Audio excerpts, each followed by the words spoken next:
माननीय अतिथिगण का, हमारे सभी इन्वेस्टर्स का, global as well as domestic investors का हम हार्दिक स्वागत करते हैं उत्तर प्रदेश में और उत्तर प्रदेश के ग्लोबल इन्वेस्टर्स समिट में। एक ऐसे प्रदेश में और एक ऐसे समिट में जहां पर आपके सपने मिलेंगे विकास से, जहां पर आपके व्यवसाय को मिलेगी एक नई गति, एक नई रफ्तार, और जहां पर आपके निवेश को यकीनन मिलेगा रिटर्न ऑन इन्वेस्टमेंट। क्योंकि देवियों सज्जनों, यह एक्सप्रेस प्रदेश है, अनंत संभावनाओं वाला प्रदेश है, और इस गतिशील प्रदेश में आप सभी का सरकार की तरफ से स्वागत करने के लिए मैं आमंत्रित करती हूं हमारे कर्मठ औद्योगिक विकास मंत्री श्री नंद गोपाल गुप्ता जी को, नंदी जी को, जिनकी देखरेख में ये पूरा कार्यक्रम आयोजित किया गया है और जो अथक प्रयास करते आए हैं माननीय मुख्यमंत्री जी के नेतृत्व में उत्तर प्रदेश को एक औद्योगिक केंद्र के रूप में विकसित करने और एक प्रिफर्ड निवेश गंतव्य के रूप में तैयार करने की तरफ। तालियों के साथ स्वागत है श्री नंद गोपाल गुप्ता जी का, जिन्हें हम लोकप्रिय रूप से नंदी के नाम से जानते हैं। उनसे निवेदन उनके स्वागत संबोधन के लिए।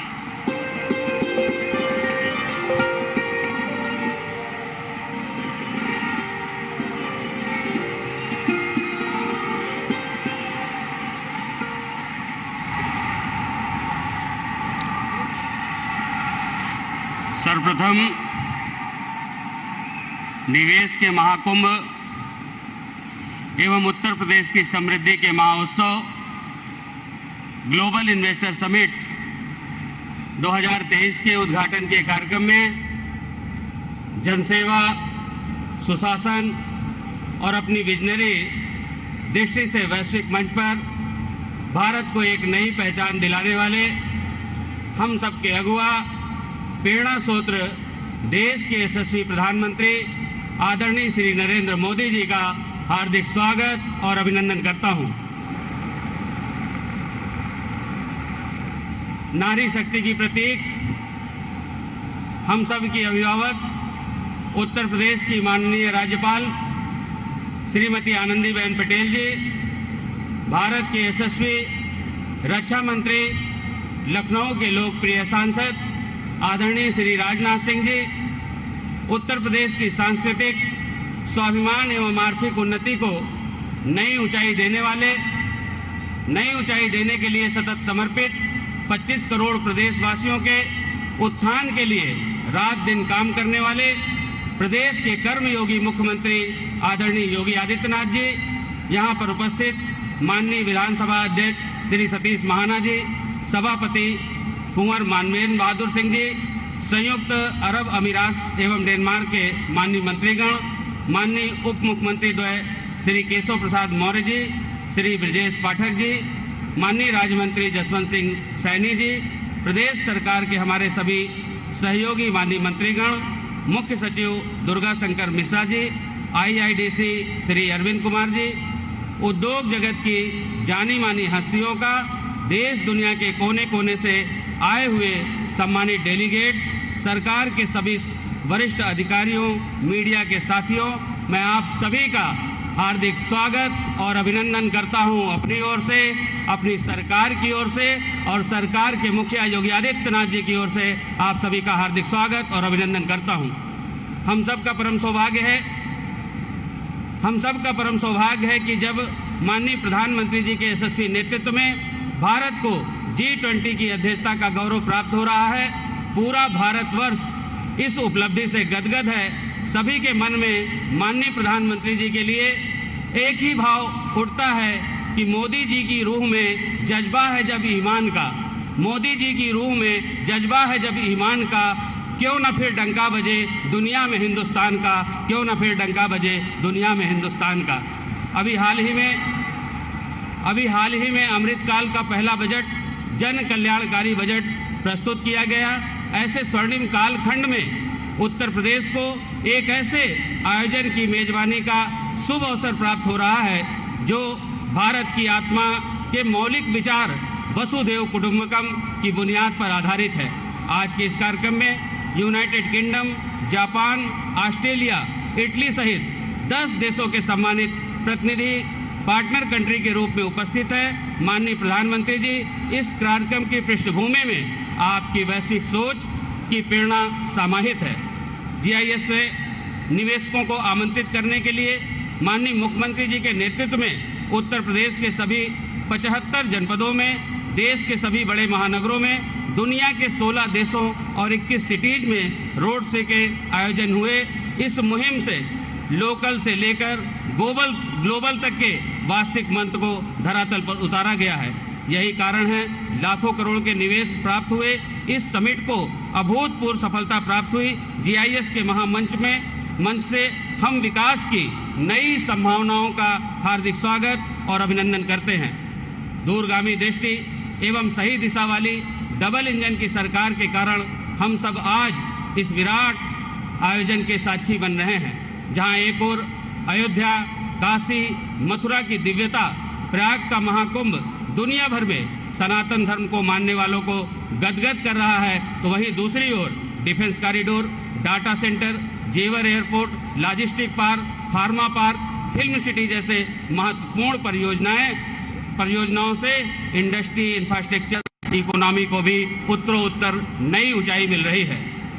हम सांस्कृतिक विकास और आर्थिक तरक्की दोनों ही मोर्चों पर एक साथ आगे बढ़ रहे हैं। देश और दुनिया की प्रतिष्ठित कंपनियों के आगमन से प्रदेश की अर्थव्यवस्था को नई मजबूती मिलेगी और रोजगार के करोड़ों नए अवसर प्राप्त होंगे। माननीय प्रधानमंत्री जी, आपके मार्गदर्शन में, माननीय मुख्यमंत्री जी के नेतृत्व में 2017 से 2022 में उत्तर प्रदेश उत्तम प्रदेश बना है, अब सर्वोत्तम प्रदेश बनने की ओर अग्रसर है।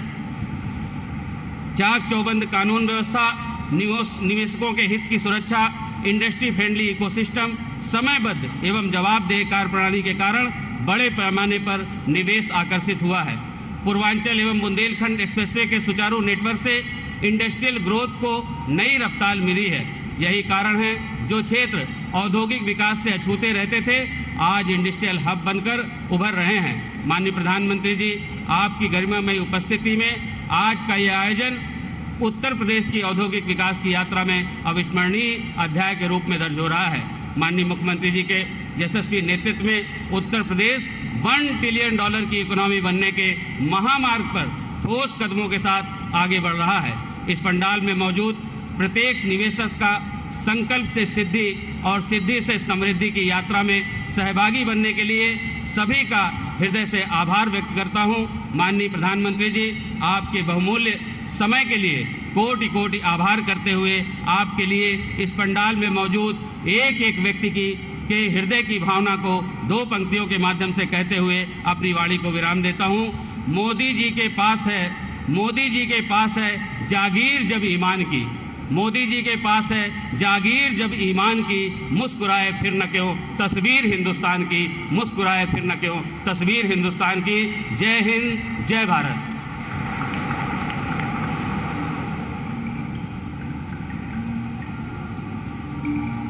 बहुत बहुत धन्यवाद माननीय मंत्री जी। और देवी सज्जनों, 2017 के बाद से विकास की राह पर चलता हुआ ये नए भारत का नया उत्तर प्रदेश है।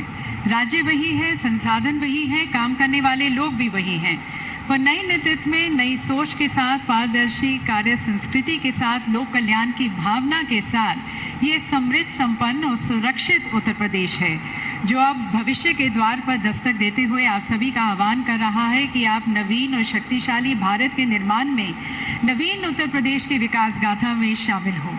और इसके द्वार आप सभी के लिए खोलते हुए, आप सभी को इसके विकास पथ पर आमंत्रित करते हुए, मैं हमारे विकास पुरुष, हमारे माननीय प्रधानमंत्री जी से निवेदन करती हूं कि आप अपने कर कमलों द्वारा Uttar Pradesh global investor summit 2023 का मंगलमय शुभारंभ करें, रिमोट का बटन दबाकर।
law and order, world-class infrastructure, enabling policy framework, business-friendly governance.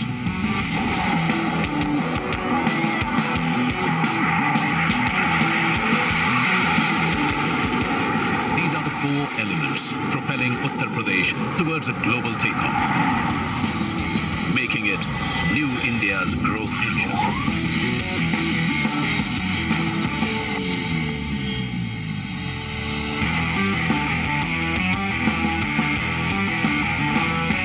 The growth principles laid down by India's visionary Prime Minister Shri Narendra Modi, Uttar Pradesh is on its way to becoming the most preferred investment destination for global investors and industrialists.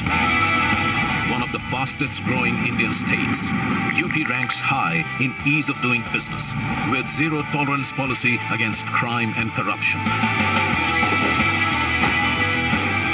For its cultural vibrance, value system, and 250 million populace. UP is not only India's single largest consumer market, but also a bountiful supplier of skilled human resources. The state has a vast land bank and robust policies to ensure the availability of land for investors to do business. A number of sector-specific industrial parks are being developed. Blessed with natural resources, fertile land and perennial rivers, the state offers tremendous opportunities in agro, food processing, dairy and textiles manufacturing sectors. With 96 lakh MSMEs, Uttar Pradesh is Digital India's biggest hub of mobile manufacturing, an emerging data center hub, pharma and educational hub. UP में जिस प्रकार कानून व्यवस्था की स्थिति सुधरी है, उससे व्यापारियों का भरोसा लौटा है, बिजनेस के लिए सही माहौल बना है। बीते वर्षों में यहाँ की प्रशासनिक क्षमता और गवर्नेंस में भी सुधार आया है। Inspired by PM's Vocal for Local movement, UP is high on promoting indigenous products under One District, One Product project. Our defense corridor is helping India become Atmanirbhar in the defense sector. The state is a haven for cultural, spiritual and eco-tourism businesses too.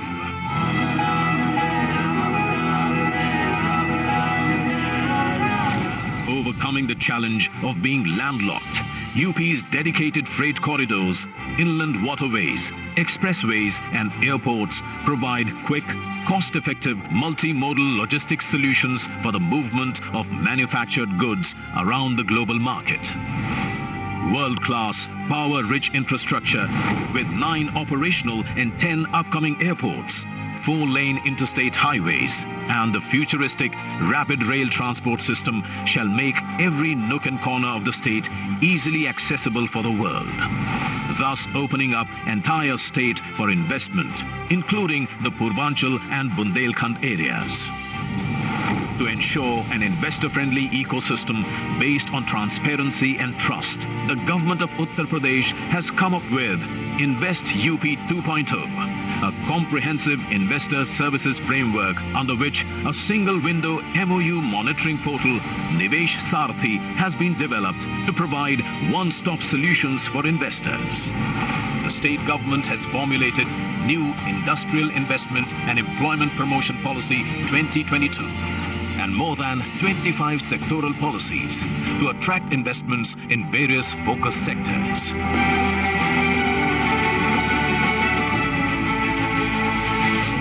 Catapult the state towards becoming a $1 trillion economy, we followed a global to local approach. After thorough consultation with all stakeholders, the newly formed policies were showcased internationally, then nationally, and then to the existing domestic investors within UP, generating immense global investor interest. Today, the Uttar Pradesh Global Investors Summit 2023 brings together policymakers, corporate leaders, business delegations, academia, think tanks, and leaders from across the globe to collectively explore business opportunities and forge global investment ties in Uttar Pradesh. Opportunities shall also spike employment opportunities for the state's young and skilled workforce.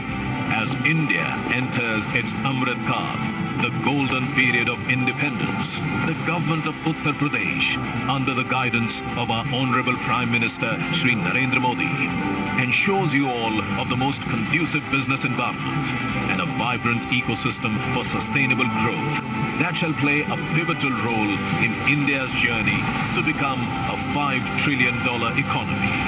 Come aboard on our global takeoff to become the most favored business destination.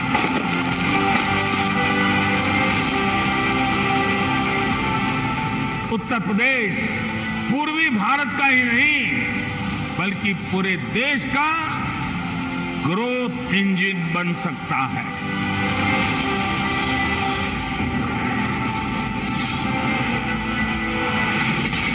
Uttar Pradesh, new India's growth engine. ये नया उत्तर प्रदेश है विकास की राह पर चलता हुआ, और यहाँ पर माननीय प्रधानमंत्री जी की कविता की कुछ पंक्तियाँ बोलना चाहेंगे जो बहुत सटीक बैठती हैं उत्तर प्रदेश के विकास की तरफ। आसमान में सिर उठाकर घने बादलों को चीरकर रोशनी का संकल्प ले, अभी तो सूरज उगा है। विश्वास की लौ जलाकर विकास का दीपक लेकर सपनों को साकार करने, अभी तो सूरज उगा है। तो अभी तो नए उत्तर प्रदेश का सूरज उगा है, और यकीनन आप सभी के साथ प्रयास के साथ और विश्वास के साथ ये और अलौकिक होगा और प्रकाशमय होगा। और इसी साथ और सहयोग की मनोकामना के साथ अब हम आमंत्रित करते हैं हमारे लीडिंग इंडस्ट्रियलिस्ट, हमारे लीडिंग इन्वेस्टर्स के विचारों को। और सबसे पहले मैं निवेदन करना चाहूँगी, आमंत्रित करती हूँ डॉक्टर कुमार मंगलम बिरला जी को, चेयरमैन आदित्य बिरला ग्रुप। उन्हें तालियों के साथ, शुभकामनाओं के साथ मंच पर स्वागत करते हैं। आप जानते होंगे कि 2023 में अभी हाल ही में उन्हें पद्म भूषण से सुशोभित किया गया है। Inviting doctor Kumar Mangalam Birla ji.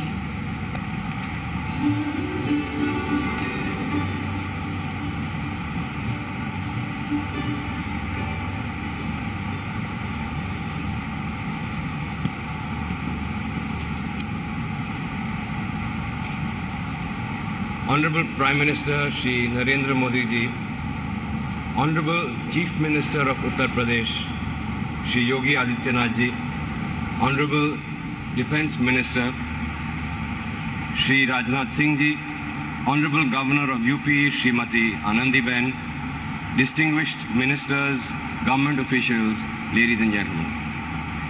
It gives me great pleasure to be here today joining the Global Investor Summit here amongst both Indian and leading investors from across the globe. We are meeting against the backdrop of a moment of remarkable change and unbridled possibilities in India. As you are all aware, India is now the fastest growing large economy in the world and is poised to become the third largest economy in the world by 2030. As a global business group, we operate in 36 countries, and I can confidently say that India today stands out amongst all of them. There is perhaps no other country in the world that combines robust democracy, transformational governance, economic might, demographic dynamism, and entrepreneurial energy. From renewables to digital governance and space tech to agri-innovation, India is emerging as a truly global champion. And for that, one man deserves much of the credit, our Honorable Prime Minister Narendra Modi ji, जिन पर 140 करोड़ भारतवासियों का अटूट विश्वास है. Our Prime Minister has energized each one of us, to say the very least, with his vision for our nation's Amrit Kaal, a glorious period of sustained growth and prosperity, one where our actions will be in harmony with the universe. मुझे विश्वास है कि इस अमृत काल में हमारी यानी India की प्रगति वैश्विक समृद्धि का एक नींव होगी. And at the heart of this Indian story is of course Uttar Pradesh. The Aditya Birla Group shares a deep bond with Uttar Pradesh. About 500 kilometers from here at Renukut, our metals flagship company Hindalco took roots way back in the 1950s. Since then, our operations there have grown multifold, and we have also expanded our presence into many other sectors in the state. For example, cement, chlor-alkali chemicals, fashion retail, financial services, and carbon black, to name a few. Today, 7 of our group businesses have a significant presence in Uttar Pradesh, anchored by over 30,000 people across our operations in the state. Our total investment value in UP stands at a staggering 40,000 crores. It is heartening for me to see as an investor Uttar Pradesh undergo a metamorphosis in the last few years under the leadership of Honorable Chief Minister Shri Yogi Adityanath ji and under the guidance of Honorable Prime Minister Shri Narendra Modi ji. इस संदर्भ में कुछ मुझे आदरणीय प्रधानमंत्री जी के एक वक्तव्य का एक अंश याद आता है जो काफ़ी वायरल भी हुआ था. आपने इसे कहा था, यूपी प्लस योगी बहुत हैं उपयोगी.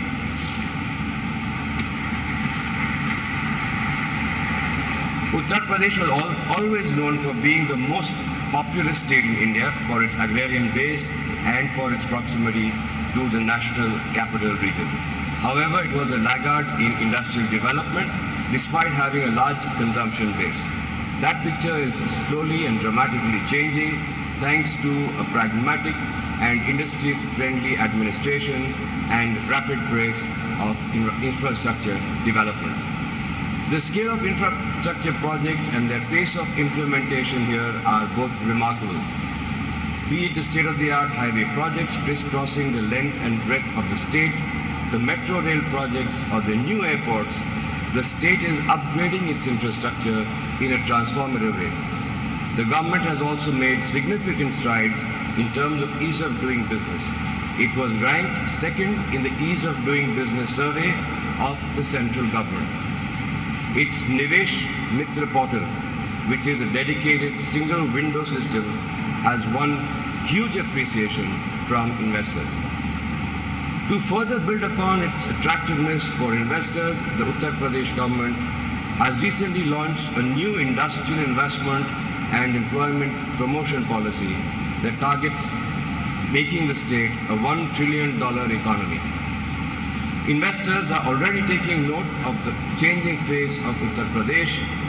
In the 3 years ending September 2022, the state has attracted FDI worth $1.1 billion, which is more than what it has attracted over the first 2 decades of this century. When it comes to building new age infrastructure or providing efficient governance, Uttar Pradesh is creating an example for other states to follow. In the process, it is creating immense opportunities for investors both in India and abroad. As an early investor in the industrial journey of the state, we feel enthused by the rapid progress that the state is making. Today, Uttar Pradesh can rightly be considered one of the key states driving India's journey towards a $5 trillion economy. And therefore, we are committing further investments to the tune of rupees 25,000 crores across our businesses: cement, metals, chemicals, financial services, and renewable energy. And we are truly excited to be a part of this journey. Thank you.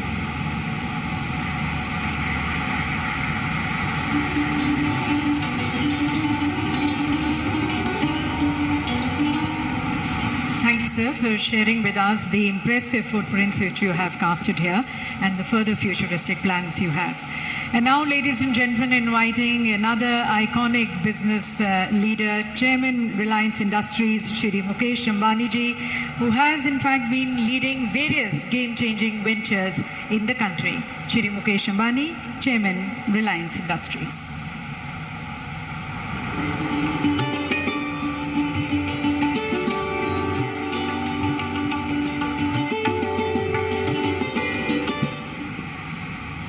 Most respected Prime Minister Shri Narendra Modi ji, respected Governor Srimati Anandiben Patel, respected Defence Minister Shri Rajnath Singh ji, respected Chief Minister Shri Yogi Adityanath ji, distinguished dignitaries, my esteemed friends from industry and business, आप सभी को मेरा सादर नमस्कार। Uttar Pradesh global investors summit विकास का एक महाकुंभ है। यहाँ दूसरी बार आना मेरे लिए सौभाग्य की बात है। लखनऊ पुण्य नगरी है, लक्ष्मण की नगरी है। उत्तर प्रदेश पुण्य भूमि है, प्रभु रामचंद्र जी की भूमि है। गंगा यमुना सरस्वती के संगम की भूमि है। परम आदरणीय प्रधानमंत्री जी, our nation has transformed remarkably since you have become Prime Minister in 2014. Guided by your vision and driven by your laser-sharp focus on execution, a bold new India is taking shape. An India which will fulfill the aspirations of its 1.4 billion citizens. Modi ji, you have aptly said that India has now entered its Amrit Kal. This year's budget has indeed laid the foundation for India's emergence as a developed nation.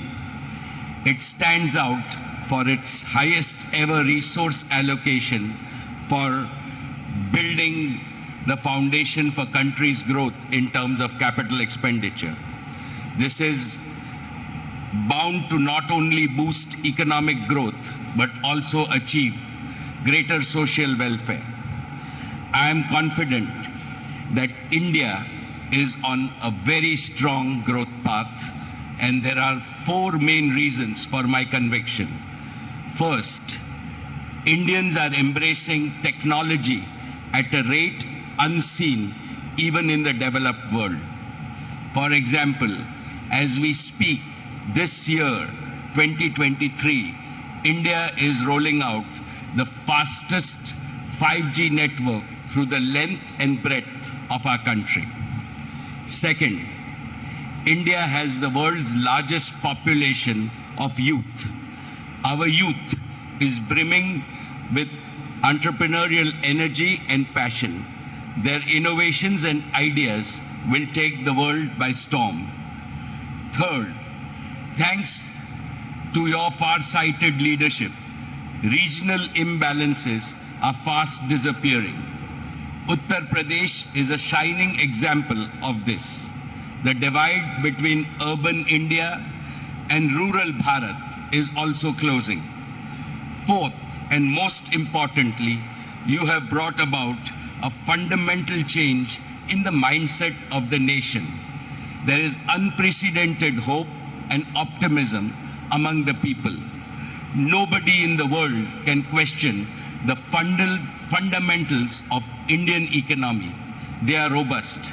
And now is the time for all our enterprises to step up on the accelerator, because Udyog and Sahyog always must go hand in hand. सम्माननीय श्री योगी जी, जैसे आज पूरी दुनिया के लिए भारत आशा का केंद्र बन गया है, वैसे ही आज नए भारत के लिए उत्तर प्रदेश आशा का केंद्र बन गया है। नोएडा से गोरखपुर तक लोगों में जोश और उत्साह दिख रहा है। लॉ एंड ऑर्डर की बात हो, इंफ्रास्ट्रक्चर की बात हो, ईज ऑफ डूइंग की बात हो, उत्तर प्रदेश भारत का उत्तम प्रदेश बनकर उभर रहा है। UP is also blessed with a highly motivated and result-oriented administration. Therefore, all of us representing India's business community at this summit would like to assure you that we have come to partner with you in your Vision 2030. Together, we can and we will transform India's most populous state into one of India's most prosperous states, achieving your vision of $1 trillion economy in the next 5 years. Allow me to spell out Reliance's commitments towards Uttar Pradesh. First, Jio will complete its rollout of 5G to cover every town and village in this state by December of 2023, that is in 10 months from today.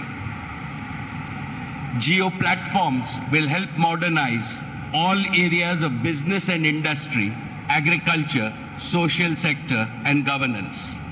We plan to pilot our 2 new innovative initiatives, Jio School and Jio AI Doctor, to bring top-class education and healthcare most affordably to villages and small towns across the state of Uttar Pradesh.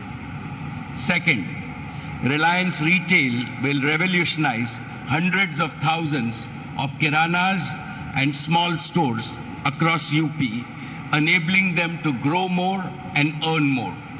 More importantly, we will increase manifold our sourcing of a wide range of agriculture and non-agro products from the state.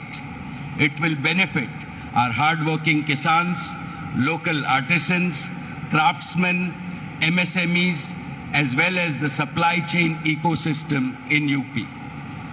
Third, in new energy, we will set up 10 gigawatts of renewable energy capacity, the largest in UP. We will also start an ambitious new bioenergy business. Reliance के bioenergy उद्योग से UP के किसानों को बहुत बड़ा लाभ होगा. हमारे किसान अन्नदाता तो है ही, अब ऊर्जादाता भी बनेंगे. इसके अलावा सॉलिड वेस्ट मैनेजमेंट में सुधार होगा और पर्यावरण शुद्ध होगा. Fourth, our philanthropic arm, Reliance Foundation, is contributing to the success of Pradhan Mantri Ji's Namami Gange mission. It will continue to engage with partners and government in its mission to transform lives and livelihoods in the state. In a nutshell, Reliance will continue to work for UP, Ji Jaan se, and we always back our words with action. When I last visited the summit in 2018, Reliance was just beginning its journey in Uttar Pradesh, and I had committed to Yogi ji that Reliance would be a reliable partner to Uttar Pradesh. True to our word, from that day till now, we have invested 50,000 crores in Uttar Pradesh. Our businesses have not only been growth multipliers as they enable several sectors of the economy to grow, but also employment multipliers. Our investments have generated over 80,000 direct and indirect jobs in the state. Today, I am happy to announce that we plan to invest an additional 75,000 crores in UP over the next 4 years across Jio, retail, and renewable businesses. These new investments will create an additional over 1 lakh jobs in the state. Uttar Pradesh का स्वर्णिम युग शुरू हुआ है. सभी UP वासियों को मेरी हार्दिक शुभकामनाएं. I wish this summit and the state all the success. बहुत बहुत धन्यवाद. Thank you.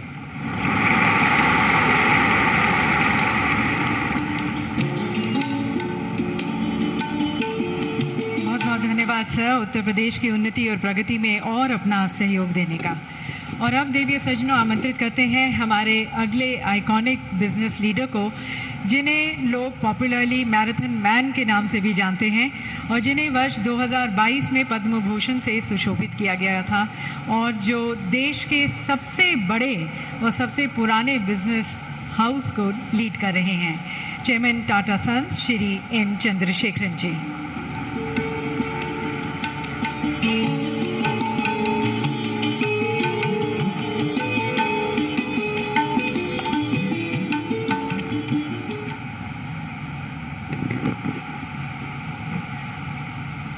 Honorable Prime Minister Shri Narendra Modi ji, respected Governor Anandiben ji, respected Chief Minister of Uttar Pradesh Yogi Adityanath ji, respected Defence Minister of India Rajnath Singh ji, ministers from the government of Uttar Pradesh, officers of the government, fellow businessmen, all delegates, friends from media. It is a great privilege and honor to be here at the Global Investor Summit 2023 of Uttar Pradesh and share a few thoughts. India, under the strong visionary leadership of our Honorable Prime Minister Narendra Modi ji, has achieved a position where we are going to see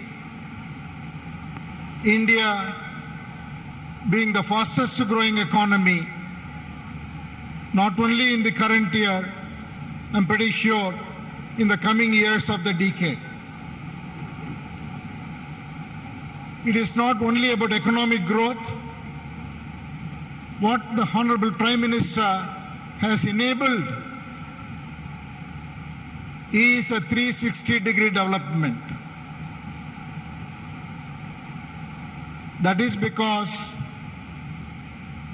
there is a confidence and aspiration in every Indian, in every nook and corner of the country.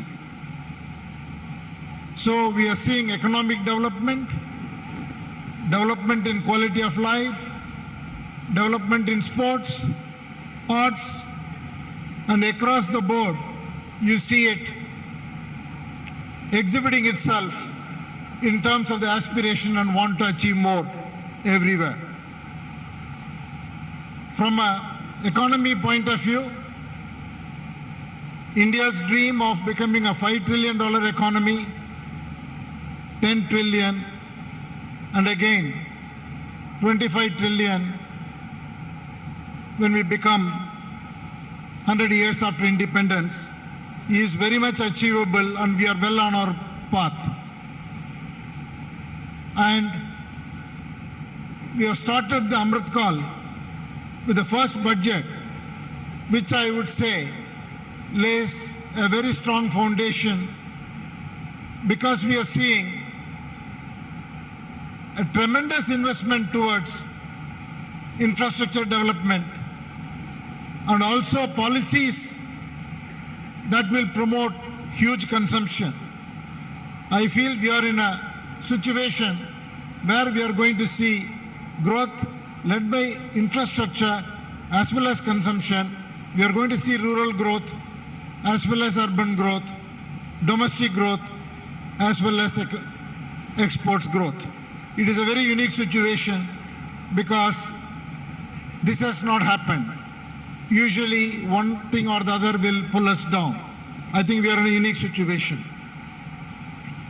The world is going through three fundamental transitions: digital artificial intelligence transition, energy transition, and transition towards building a global value chain to meet the supply chain demands of the world. I would say India is very uniquely positioned to not only participate but lead in all the three dimensions. I will take a minute. On the AI and digital transition, we are very uniquely placed because of three reasons. One, India has adopted digital in a very unique way to solve problems at scale, both in public services delivery as well as in the private sector. Second, we have a most successful IT industry which has enormous capability. And third, we have a talent pool which is very unparalleled. So we are very uniquely positioned towards this transition, not only for India but for the world. Second, in energy transition, we will be the only nation which will be adding significant capacity of energy, more than twice or thrice of what we have today in the next 2 decades. With this kind of a growth, transition becomes easier. The transition is not a substitution, transition becomes a growth engine. And third, in terms of the global supply chain, again, the government policies, whether it is the PLI schemes or simply the vision of the Prime Minister to take India to be a leader in the most important sectors of the future, is going to drive a huge amount of investment, capability building,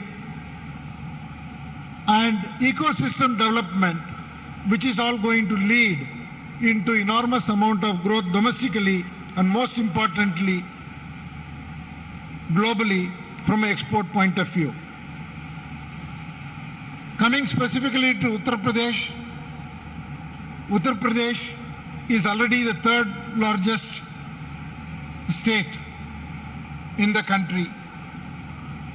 And from the current 225-230 billion, it is absolutely well placed to capitalize on the trends and become a $1 trillion economy when India will be a 5 trillion and again become a $2 trillion economy by the time India reaches 10 trillion. There are 3 or 4 sectors which are very suitably placed. One is agriculture. Already UP has a very strong presence.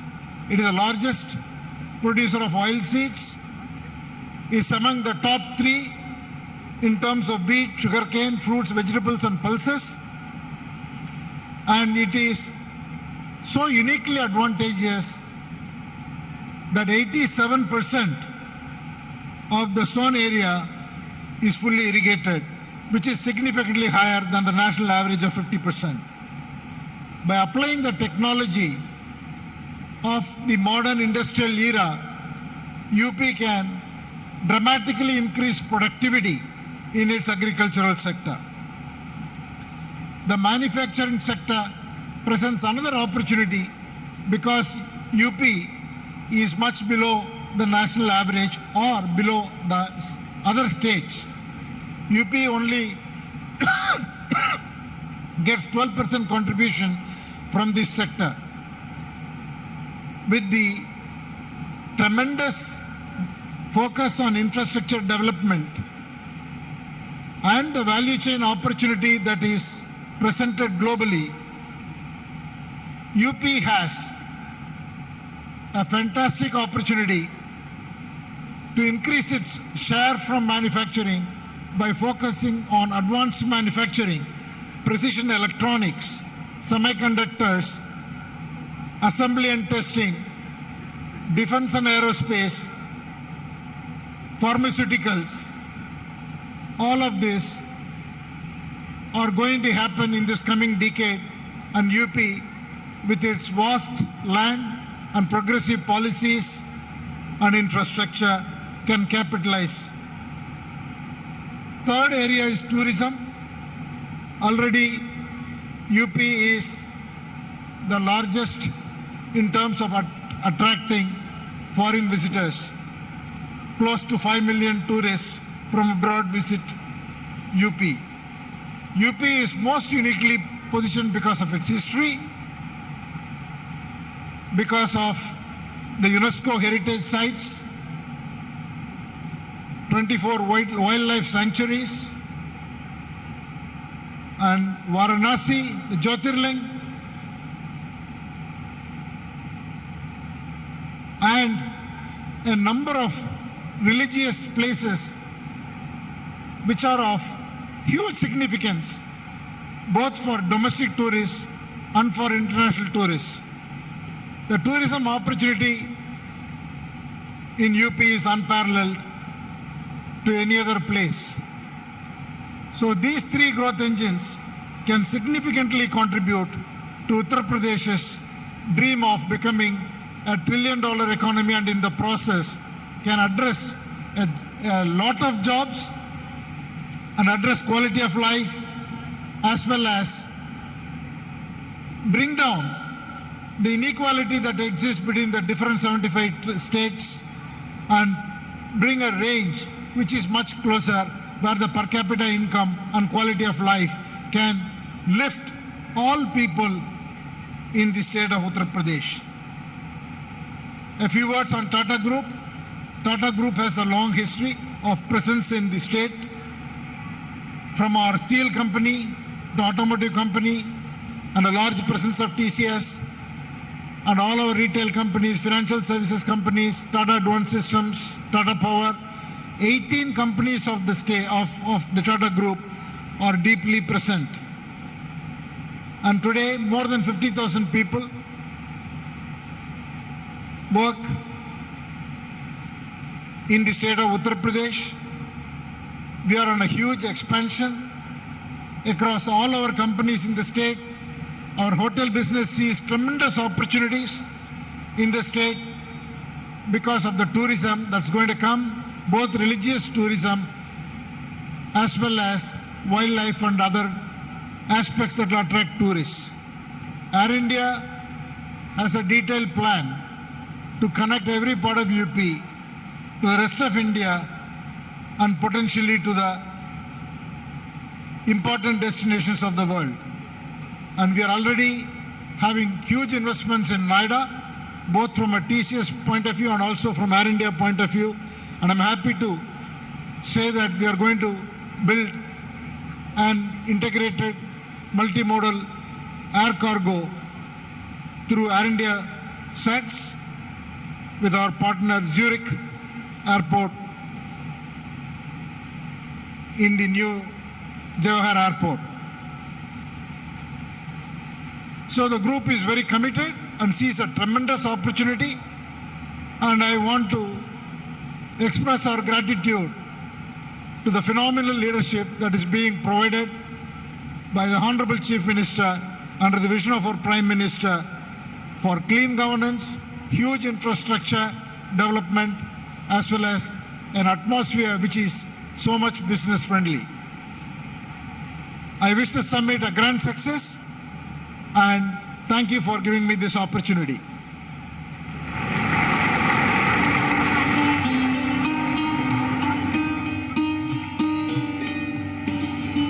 Thank you, sir, for your commitments for UP. और देवी सज्जनों, हिंदुस्तान का और Asia का सबसे बड़ा airport उत्तर प्रदेश में जेवर में बनने जा रहा है, और इससे उत्तर भारत का ये प्रवेश द्वार साबित होगा और साथ साथ ये उत्तर प्रदेश को ग्रोथ सेंटर के रूप में स्थापित करेगा। इसका निर्माण किया जा रहा है ज़ूरिक एयरपोर्ट एशिया के द्वारा भारत सरकार और उत्तर प्रदेश सरकार के सहयोग से। हमारे साथ श्री डैनियल बर्चर हैं, CEO ज़ूरिक एयरपोर्ट एशिया। उन्हें मैं आमंत्रित करती हूँ। I request and invite Shri Daniel Bircher, the CEO of Zurich Airport Asia, to kindly address this August gathering.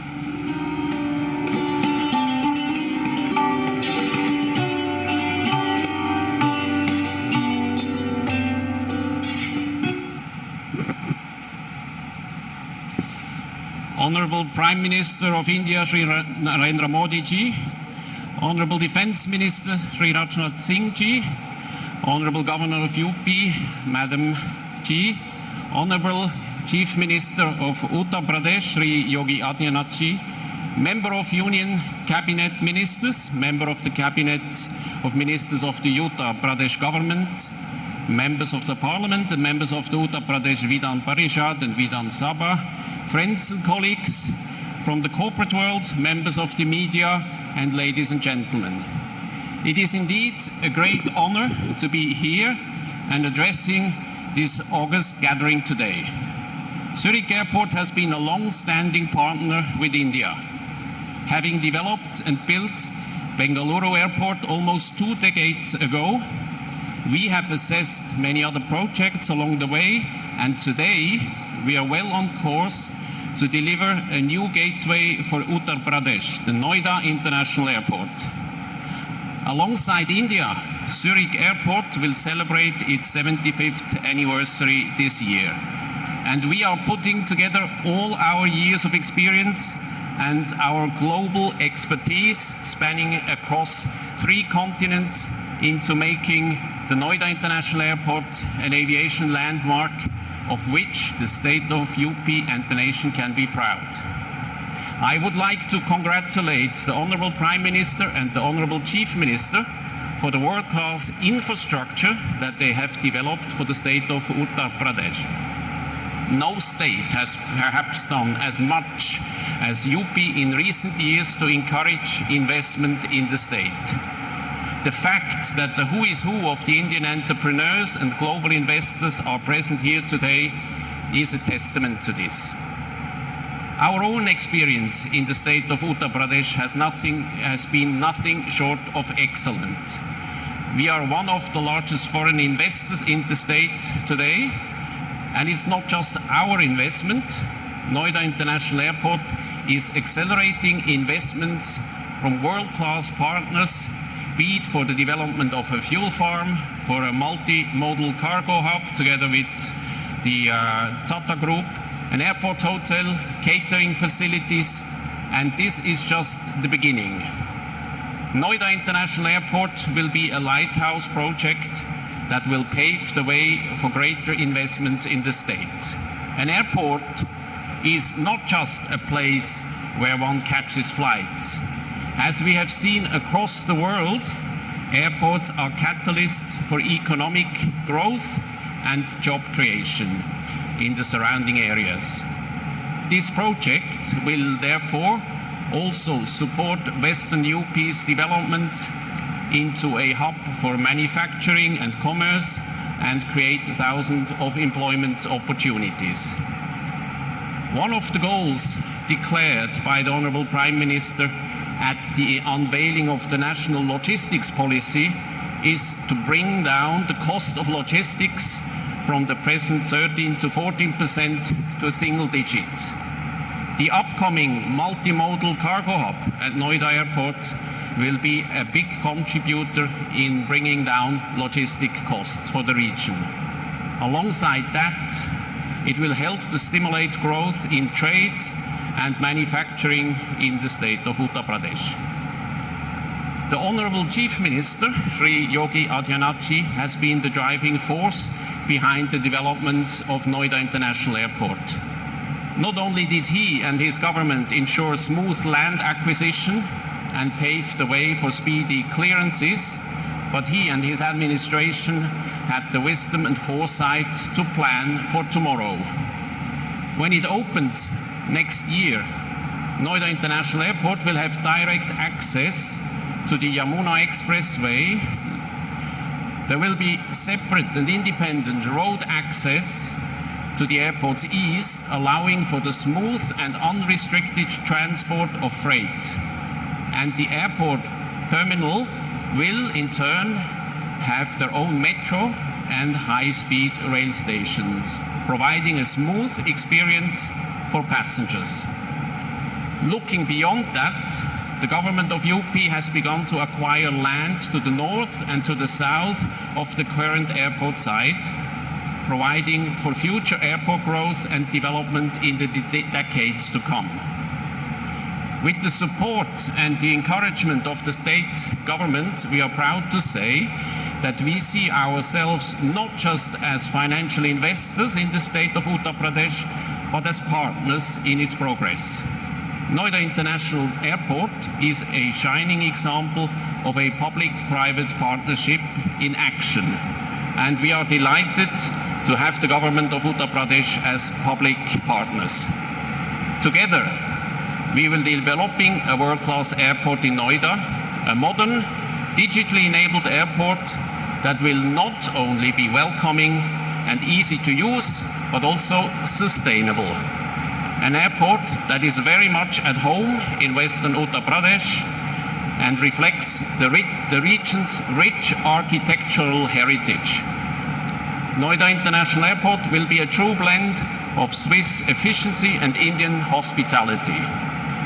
On behalf of Zurich Airport, I take this opportunity to thank you, Honorable Prime Minister Shri Narendra Modi ji, Honorable Chief Minister Shri Yogi Adityanath ji, for your support, your encouragement, your partnership. Honorable dignitaries, distinguished guests, ladies and gentlemen, I look forward to welcoming you as our guests and our partners at Noida International Airport in 2024. Dhanyavad.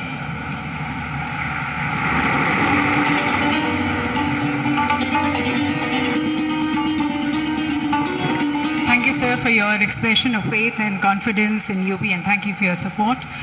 और देवी सजनों, भारत का 60% mobile manufacturing और 55% mobile component manufacturing Uttar Pradesh में होता है, और उसकी तरफ leading company है डिक्सन टेक्नोलॉजीज़। उनके chairman Dixon technology Shri Sunil Vachhani ji को मैं आमंत्रित करती हूँ इस सभागार को संबोधित करने के लिए।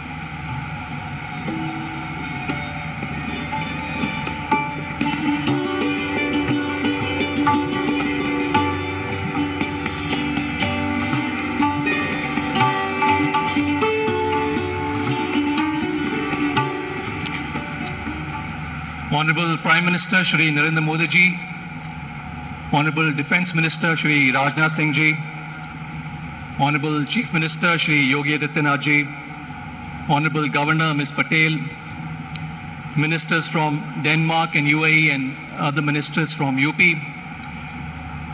On behalf of Dixon and the mobile manufacturing industry, it's my proud privilege to talk to you about a journey in UP. This journey started with just a single factory for manufacturing televisions. And in a very short period of time, I'm very happy to say that now Dixon has almost 8 state-of-the-art factories in UP, employing more than 10,000 people and manufacturing a wide range of products, which includes televisions, mobile phones, LED lighting, and many other products. I think it's not only for Dixon that UP has become the #1 state.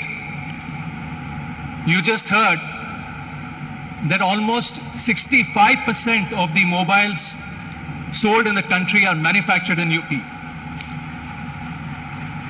Almost 40% of LED lighting products which are sold in the country are manufactured in UP. And this is a story for many, many other electronics and consumer electronic products. And I must say that this would not have been possible for the very proactive and dynamic policies of the UP government under the leadership of our Chief Minister. We at Dixon are very happy to announce on the Investor Summit that we are opening 3 more centers of excellence for manufacturing in the state.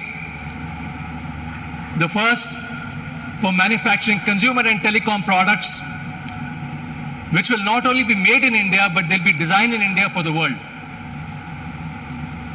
A factory for manufacturing smart watches, wearables and hearables, again designed in the state and manufactured in the state for the world. And finally, India's single largest factory for manufacturing refrigerators, almost 1.2 million refrigerators a year in Greater Noida. Once these factories are operational, they'll create job opportunities, almost 10,000 people. Finally, just to reflect of the mood in the industry, I think there is huge optimism and positivity in the industry today. There was a time when India was importing almost all its requirements for electronics into the country. And you'll be very happy to know it's a proud moment that out of the total requirement of $120 billion of consumption of electronic items, it's probably for the first time that 80 billion will be manufactured in the country.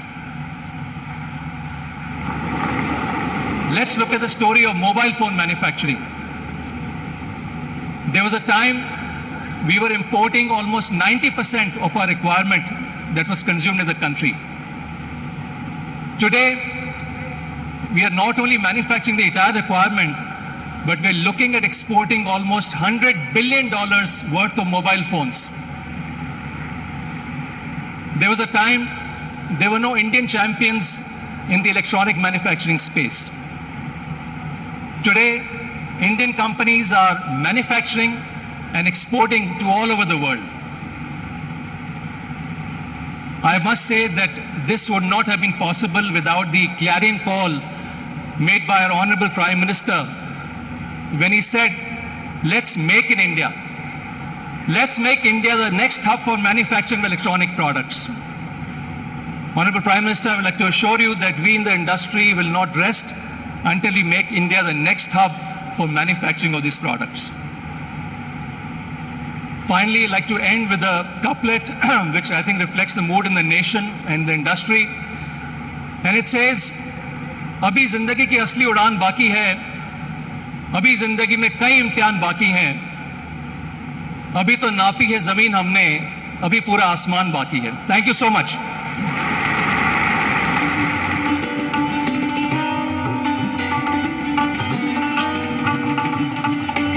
इस उड़ान की तरफ आप सभी का सहयोग के लिए बहुत बहुत धन्यवाद. Thanking all our industrialist for being our partners in success.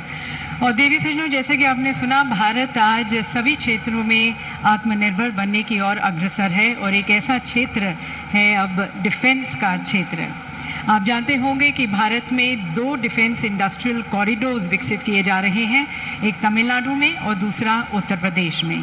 और इन कॉरिडोर्स के बनने से भारत रक्षा के क्षेत्र में आत्मनिर्भर बनेगा, मेक इन इंडिया को बढ़ावा मिलेगा, हमारा आयात कम होगा और साथ साथ डिफेंस मैन्युफैक्चरिंग और रिसर्च और डेवलपमेंट में भी भारत विश्व के मानचित्र पर एक अग्रणी राष्ट्र के रूप में स्थापित होगा.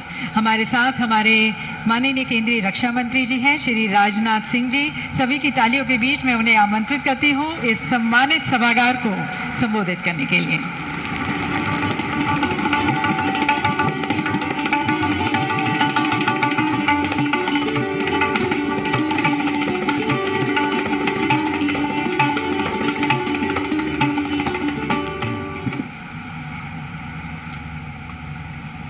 अंतर्राष्ट्रीय जगत में भारत की प्रतिष्ठा बढ़ाने वाले हमारे भारत के यशस्वी प्रधानमंत्री आदरणीय नरेंद्र मोदी जी, उत्तर प्रदेश की राज्यपाल श्रीमती आनंदीबेन जी पटेल, उत्तर प्रदेश के कर्मठ मुख्यमंत्री श्रीमान योगी आदित्यनाथ जी, हमारे deputy chief minister Shri Keshav Prasad ji Maurya, Shri Brajesh ji Pathak, UAE और डेनमार्क के honourable ministers Shri Mukesh Ambani ji, Shri Kumar Mangalam ji, Shri N Chandrasekaran ji और बिजनेस कम्युनिटी के बहुत सारे यहाँ मौजूद स्टॉलवर्ड्स और बिजनेस जगत के अन्य प्रतिनिधिगण, यहाँ उपस्थित सम्मानित देवियों व सज्जनों एवं मेरे मीडिया के मित्रों, यह हम सभी के लिए बेहद हर्ष की बात है कि नए भारत के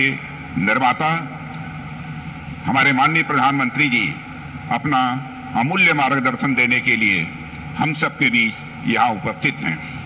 लखनऊ मेरी कॉन्स्टिट्यूंसी है, लखनऊ मेरी कर्मभूमि है और यहाँ आपका स्वागत करना मेरे लिए एक गौरव का विषय है। प्रधानमंत्री जी, नज़ाकत, नफासत, अदब और तहजीब के शहर लखनऊ में मैं आपका तहे दिल हार्दिक स्वागत करता हूँ, अभिनंदन करता हूँ। लखनऊ पूर्व प्रधानमंत्री श्रद्धेय अटल बिहारी वाजपेयी जी की यह कर्मभूमि रही है। इस अवसर पर मैं उनका स्मरण करता हूं और उनको नमन करता हूं। उन्होंने राष्ट्र को सशक्तिकरण का जो मार्ग दिखाया था, माननीय प्रधानमंत्री जी के नेतृत्व में राष्ट्र आज उस पर मजबूती के साथ आगे बढ़ रहा है। प्रधानमंत्री जी, आपके रूप में इस देश को केवल एक प्रधानमंत्री ही नहीं मिला है, बल्कि इस देश को एक मार्गदर्शक, एक अभिभावक और एक प्रेरणा पुरुष मिला है। पिछले कुछ वर्षों में व्यक्तिगत और राजनीतिक विश्वसनीयता का जो प्रतिमान आपने भारत में स्थापित किया है, वह लंबे समय तक अटूट रहेगा और देश को लगातार प्रेरित करता रहेगा, ऐसा मेरा मानना है। आज राष्ट्र के कोटि कोटि जन एक साथ मिलकर नए भारत की जो विशाल इमारत निर्मित कर रहे हैं, उसकी बुनियाद में इसी विश्वसनीयता की ही मजबूती है। आज दुनिया भारत को आशा और संभावना की दृष्टि से देखती है, तो उसके पीछे भी यही विश्वसनीयता है। प्रधानमंत्री जी, भारत के बदलते परिदृश्य ने दुनिया का ध्यान अपनी ओर खींचा है।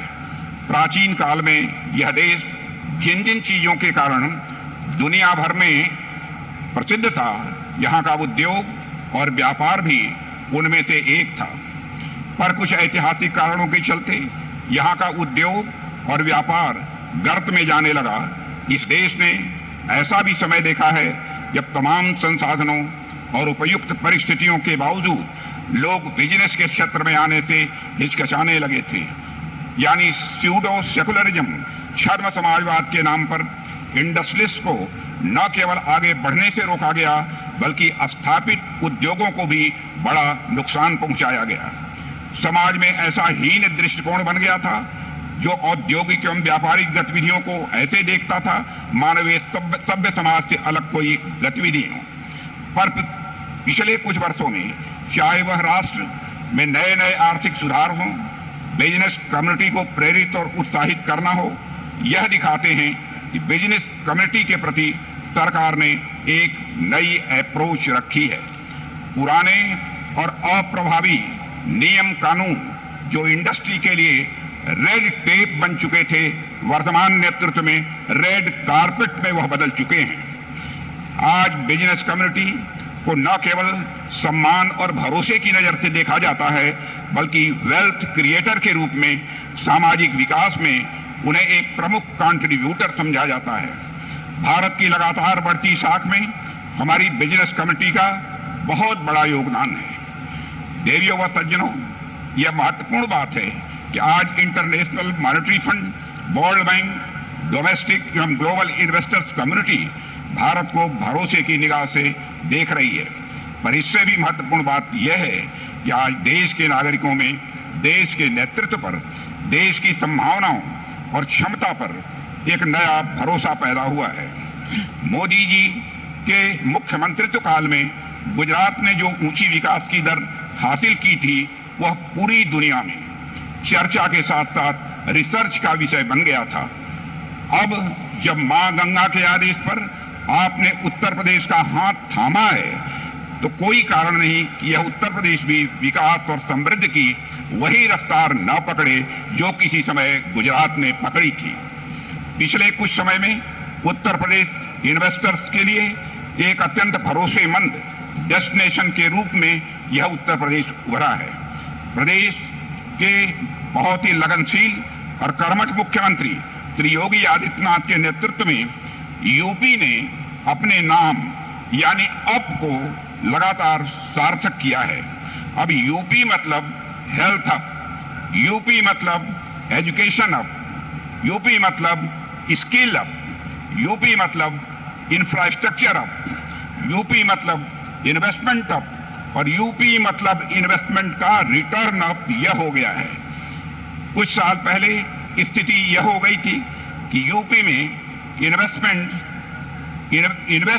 वेस्ट समझा जाने लगा था, पर आज यूपी में इन्वेस्ट बेस्ट समझा जाने लगा है। प्रधानमंत्री जी, आज दुनिया के बड़े बड़े आर्थिक विशेषज्ञों और इन्वेस्टमेंट फर्म्स का यह मानना है कि 21वीं शताब्दी आपके नेतृत्व और दिशा निर्देश में भारत की सदी बनने जा रही है। आज भारत विश्व में इन्वेस्टमेंट का मोस्ट अट्रैक्टिव डेस्टिनेशन बन चुका है। मेरा यह विश्वास है कि दुनिया की विकास की धुरी भारत की अर्थव्यवस्था बनेगी और उसमें उत्तर प्रदेश एक प्रभावी ग्रोथ इंजन की भूमिका निभाएगा। यूपी राइजिंग यानी अप राइजिंग और इंडिया राइजिंग एक ही सिक्के के दो पहलू हैं।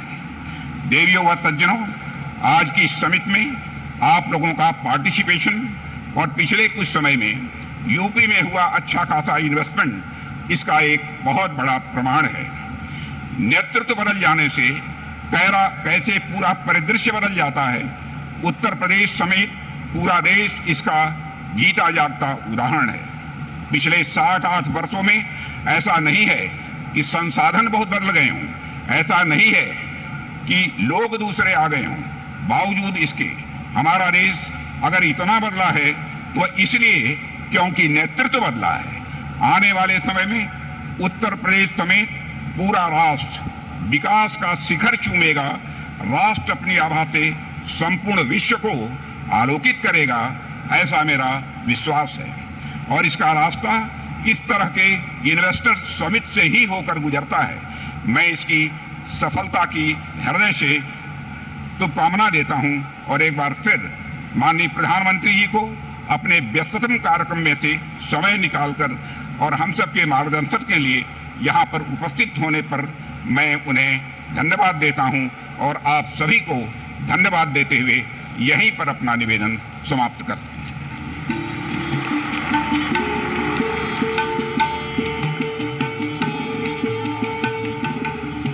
बहुत बहुत धन्यवाद माननीय मंत्री जी आपके प्रोत्साहन भरे संदेश के लिए। और देवी सज्जनों, अब आमंत्रित करते हैं इस नए उत्तर प्रदेश के प्रमुख शिल्पकार जो निरंतर उत्तर प्रदेश को तराश रहे हैं, निखार रहे हैं अपने अथक प्रयासों से, और जिनका अब सपना उत्तर प्रदेश को उत्तम प्रदेश से सर्वोत्तम प्रदेश बनाने का है और $1 ट्रिलियन इकोनॉमी बनाने का है। आप सभी की तालियों के बीच मैं आमंत्रित करती हूँ हमारे यशस्वी तपस्वी मुख्यमंत्री श्री योगी आदित्यनाथ जी को।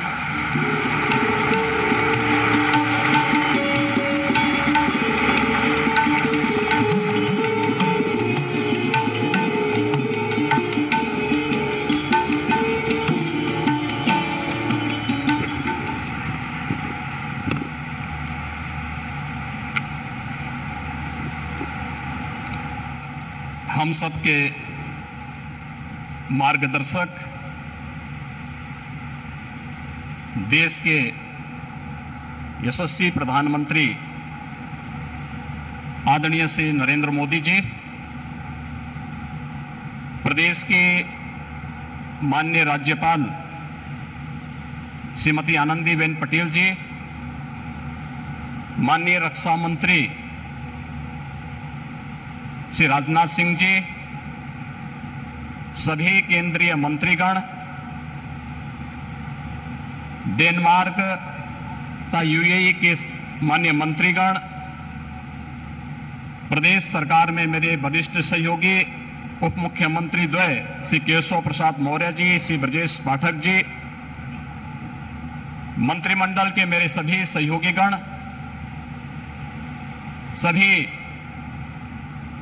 यहाँ पर उपस्थित माननीय एम्बेसडर्स, उच्चायुक्तगण, देश और दुनिया के उद्योग जगत के सभी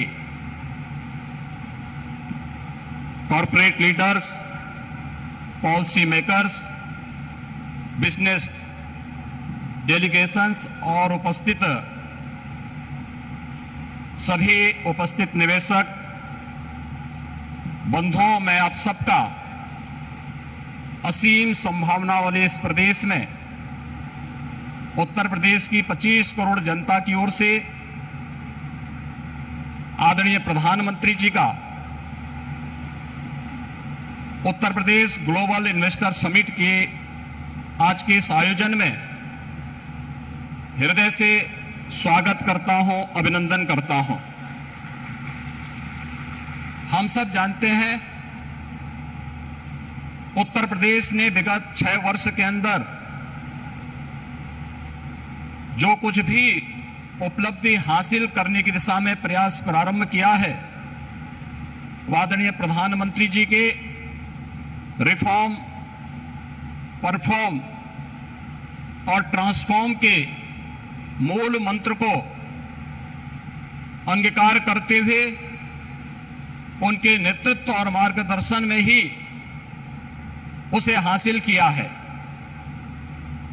आज जब देश अपनी आजादी के अमृत काल के प्रथम वर्ष में प्रवेश किया है, इन स्थितियों में उत्तर प्रदेश को अपना दूसरा इन्वेस्टर समिट और ग्लोबल इन्वेस्टर समिट के माध्यम से वैश्विक निवेशक समुदाय को, policy makers, corporate leadership, business delegations, शिक्षाविदों, पॉलिटिकल एंड गवर्नमेंट लीडरशिप को एक कॉमन प्लेटफॉर्म बनाने का यह मंच उन उपलब्धियों को आदरणीय प्रधानमंत्री जी के विजन के अनुरूप उत्तर प्रदेश की अर्थव्यवस्था को $1 ट्रिलियन की इकोनॉमी बनाने की दिशा में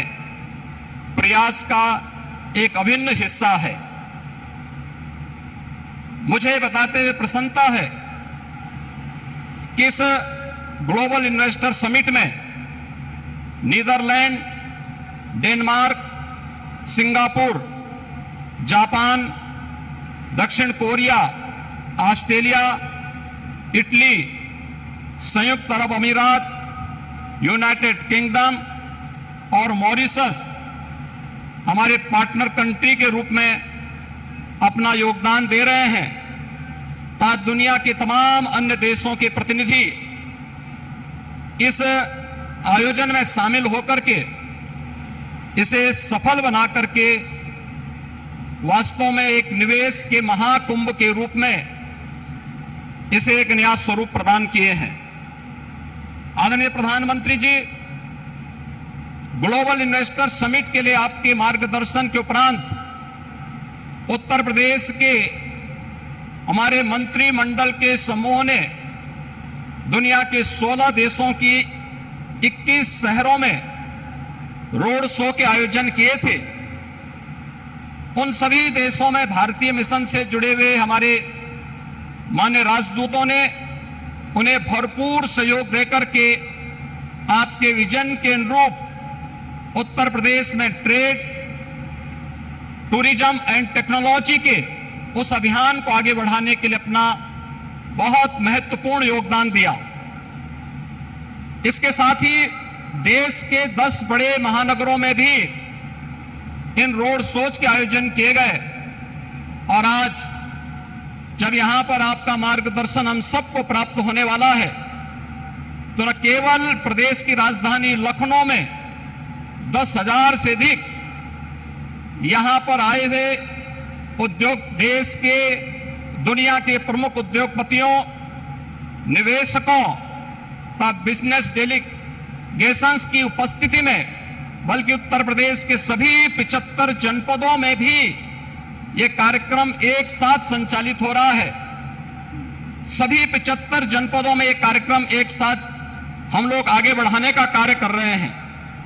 इन पूरे कार्यक्रमों को आगे बढ़ाने के लिए हमें US India strategic partnership forum, UK India business council, EU investment India chambers, Australian India business council, federation of Indian chamber of commerce and industries FICCI, CII southern India chamber of commerce and industry, JETRO, Kotra, Abu Dhabi chambers of commerce, Indo Canada chamber of commerce, Canada India federation,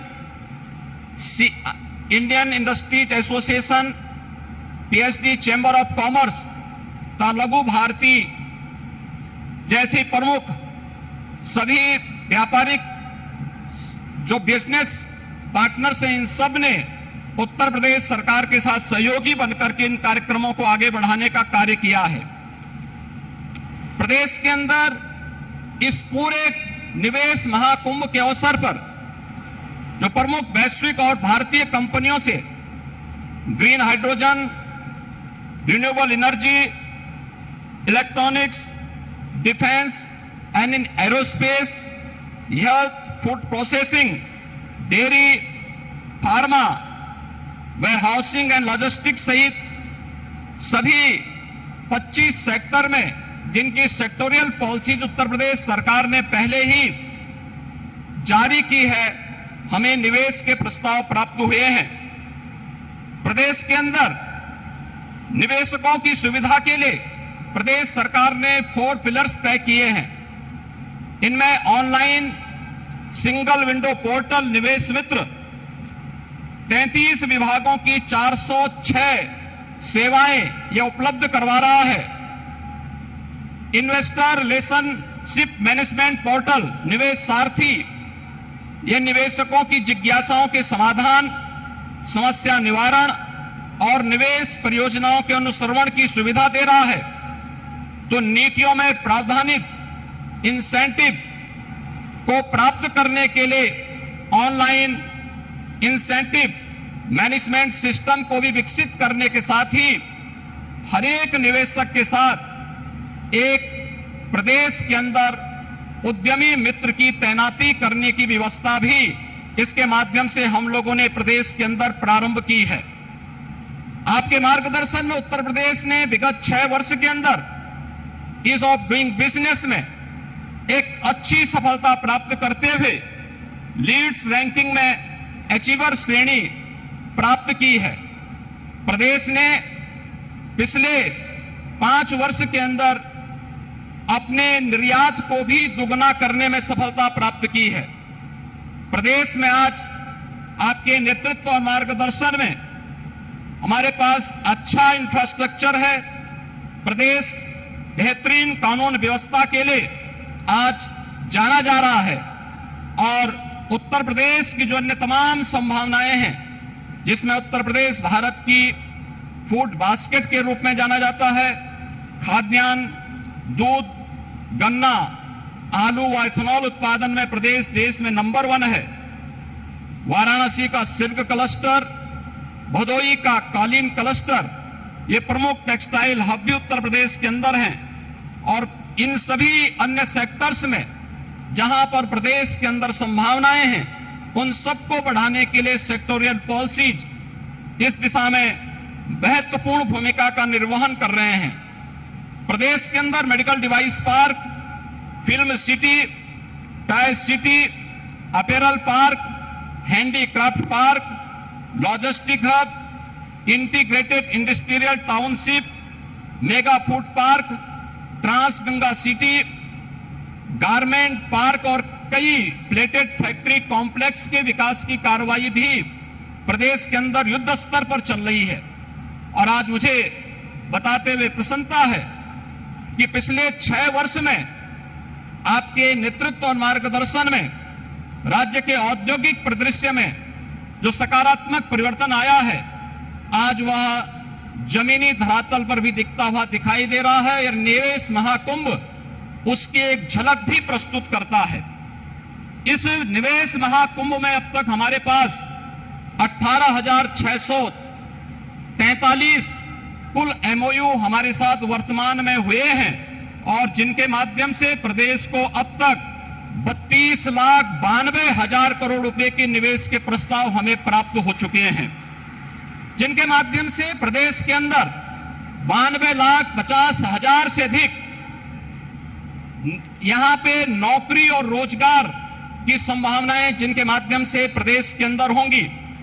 ये सभी जो sector वार प्रस्तावित निवेश है, इनमें renewable energy है, electronics manufacturing, industrial park, education, manufacturing, warehousing and logistic, real estate, IT enabled services, tourism, textile, power generation, housing, health care, food processing, dairy, food and civil supplies,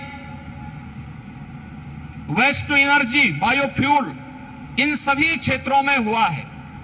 इसके साथ ही सबसे महत्वपूर्ण बात यह है कि पिछले 6 वर्षों के अंदर जो परिवर्तन हुआ है, इनमें जो निवेश के प्रस्ताव आए हैं, जो उत्तर प्रदेश के पूर्वी क्षेत्र और बुंदेलखंड का क्षेत्र आर्थिक दृष्टि से पिछड़ा माना जाता था, इस निवेश प्रस्ताव में अकेले पूर्वी उत्तर प्रदेश के लिए 9,55,000 करोड़ रुपए के प्रस्ताव प्राप्त हुए हैं और बुंदेलखंड के लिए भी 4,28,000 करोड़ रुपए के प्रस्ताव इस अवसर पर हमें प्राप्त हुए हैं।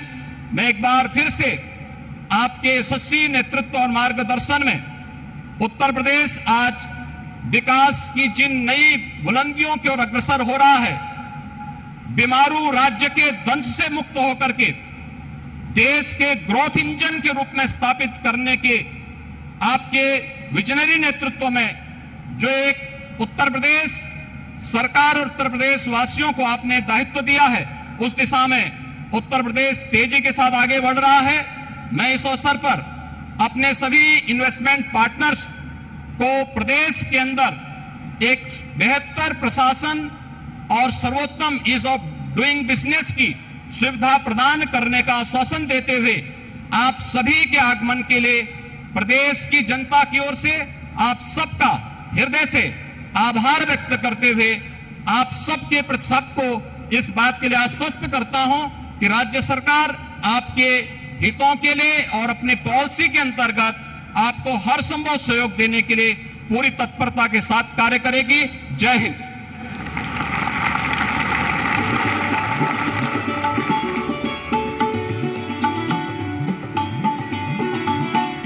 बहुत बहुत धन्यवाद माननीय मुख्यमंत्री जी।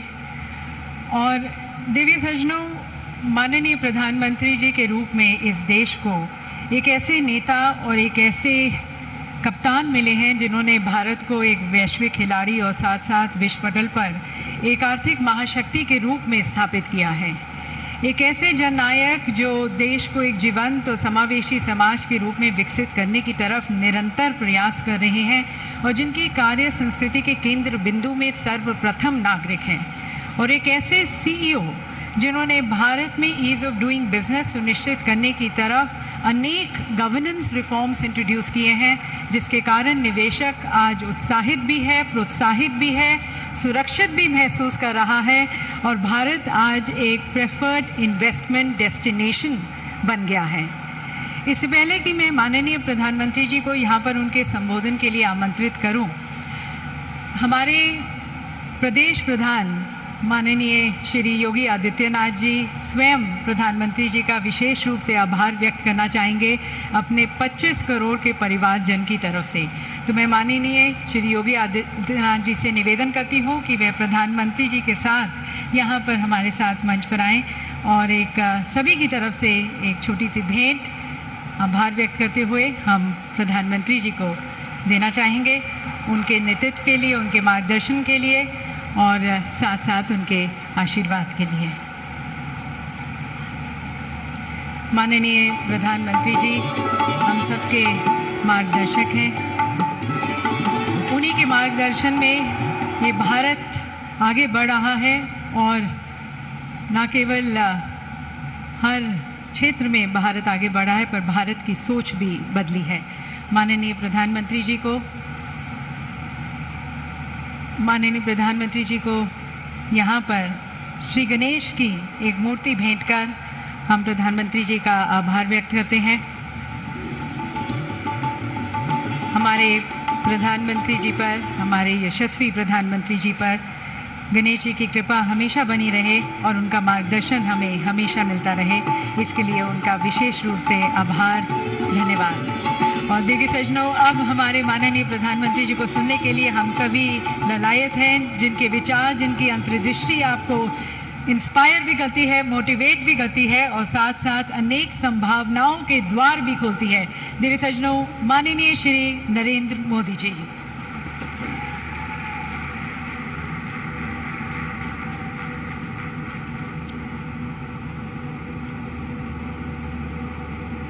उत्तर प्रदेश के राज्यपाल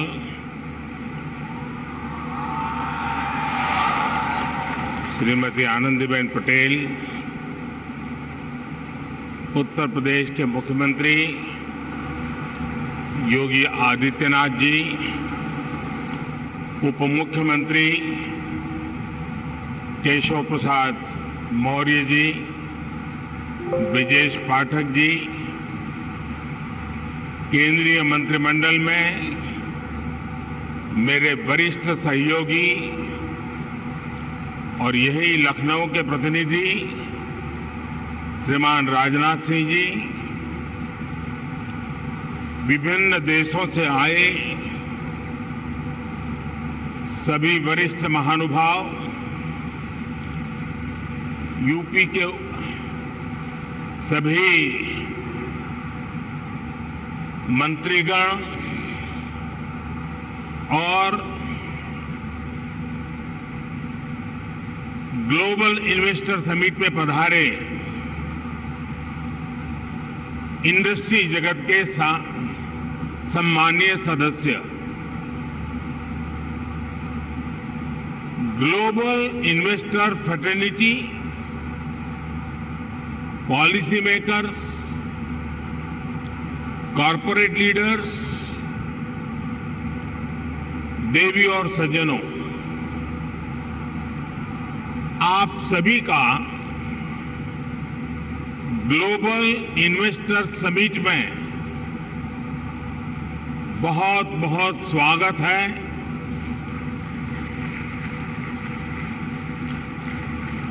आप सोच रहे होंगे कि मैं मुख्य अतिथि होने पर भी ये स्वागत की जिम्मेदारी क्यों उठा रहा हूं। ये इसलिए क्योंकि मेरी एक और भूमिका भी है। आप सबने मुझे भारत के प्रधानमंत्री के साथ साथ उत्तर प्रदेश का सांसद भी बनाया है।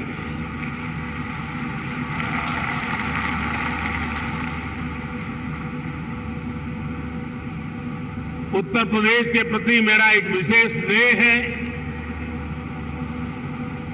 और यूपी के लोगों के प्रति मेरी एक विशेष जिम्मेदारी भी है।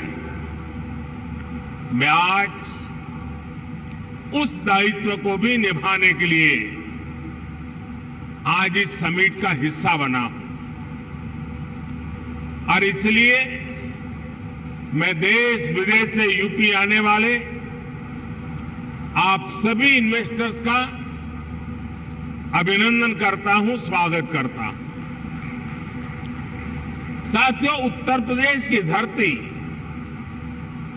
अपने सांस्कृतिक वैभव, गौरवशाली इतिहास और समृद्ध विरासत के लिए जानी जाती है। इतना सामर्थ्य होने के बावजूद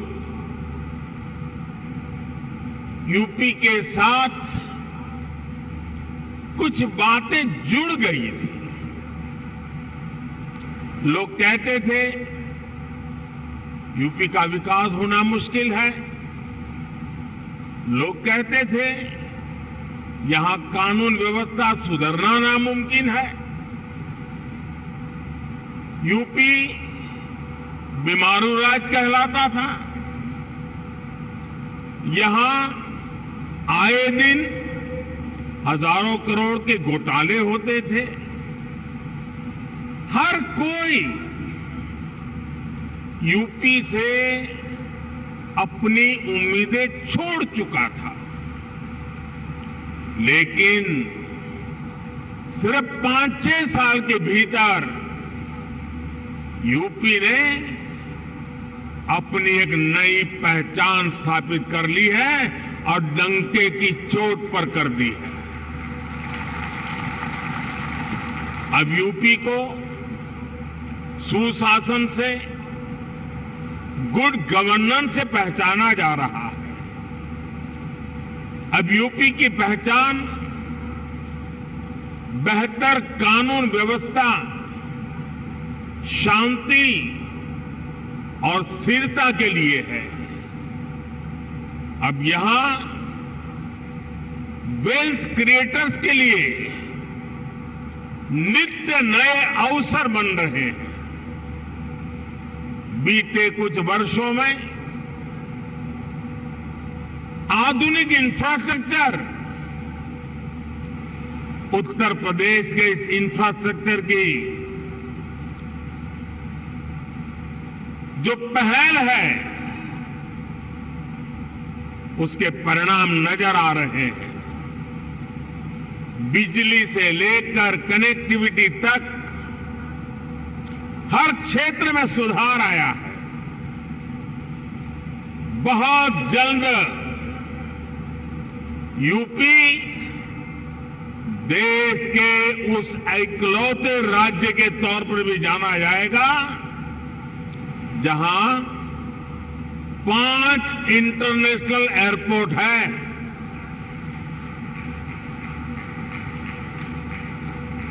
डेडिकेटेड फ्रेट कॉरिडोर से यूपी सीधे समुद्र से जुड़ रहा है। गुजरात और महाराष्ट्र के पोर्ट से कनेक्ट होता जा रहा है।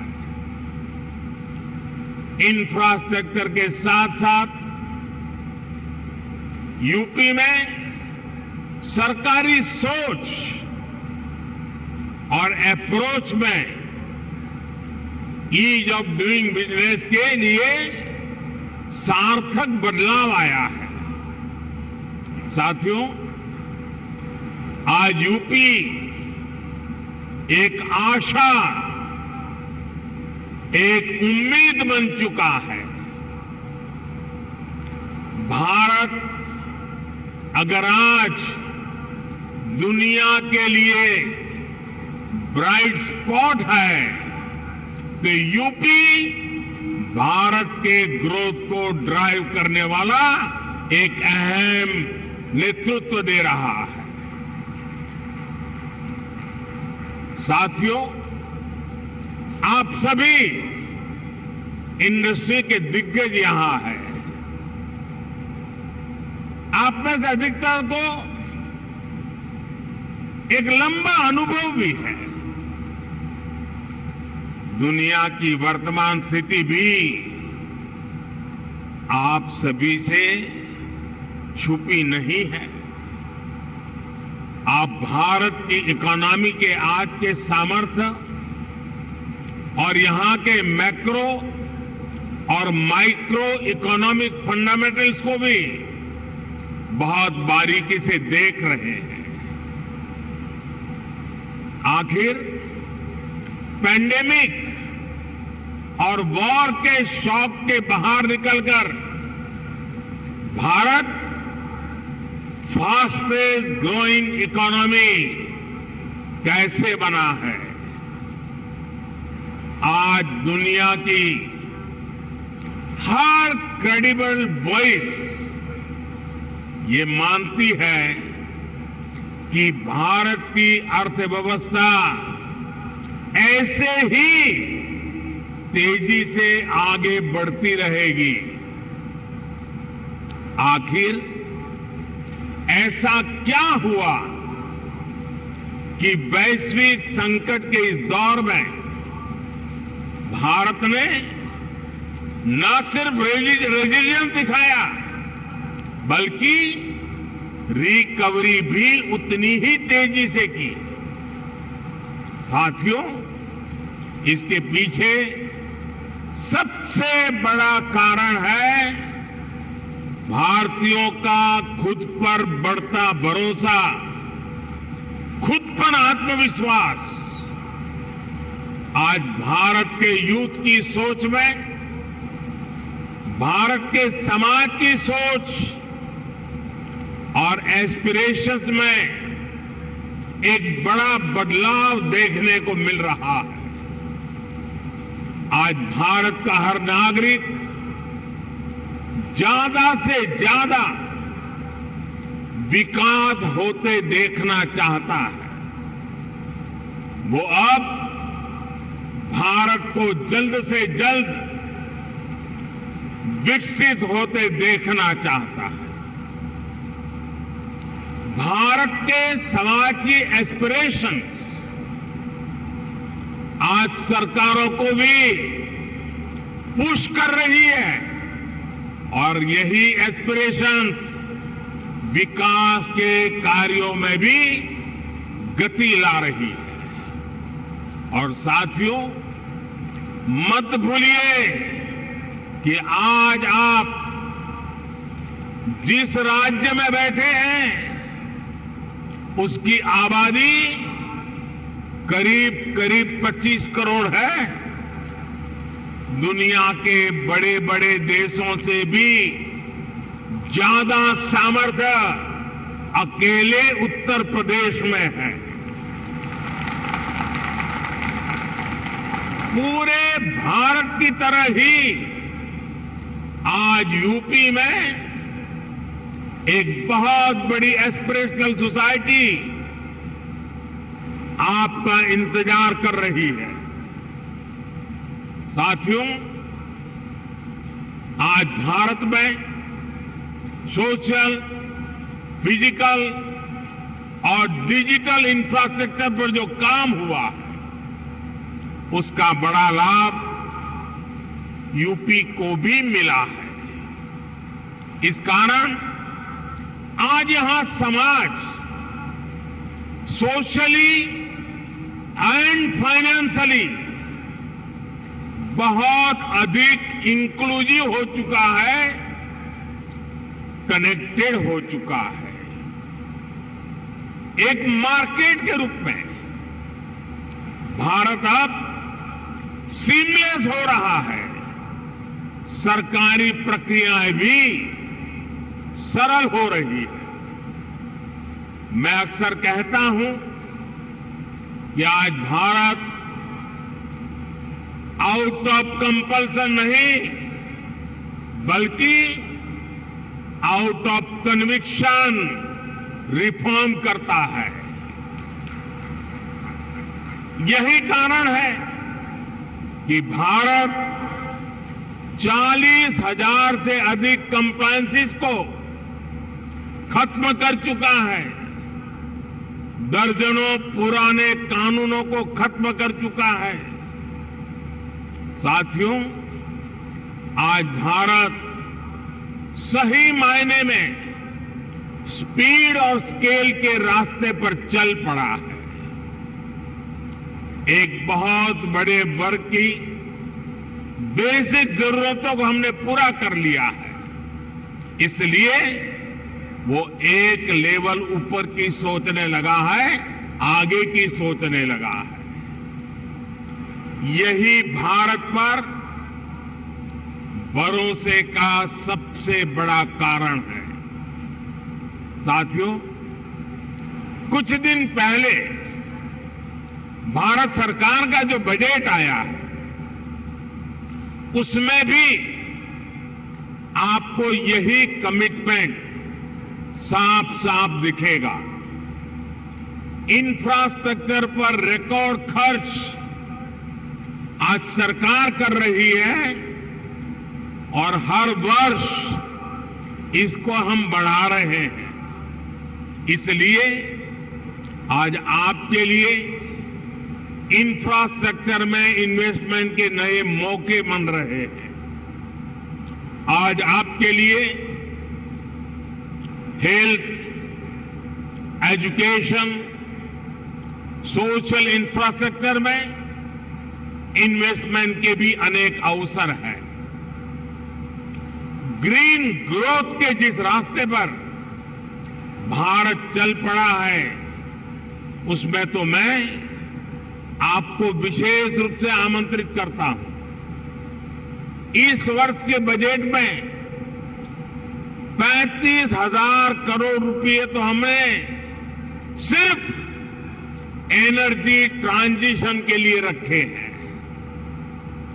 ये दिखाता है कि हमारा इरादा क्या है। मिशन ग्रीन हाइड्रोजन हमारे इसी इरादे को बुलंद करता है। इस बजट में इससे जुड़ा पूरा इकोसिस्टम विकसित करने के लिए अनेक कदम उठाए गए हैं। इलेक्ट्रिक मोबिलिटी की ट्रांसफॉर्मेशन के लिए एक नई सप्लाई और वैल्यू चेन हम विकसित कर रहे हैं।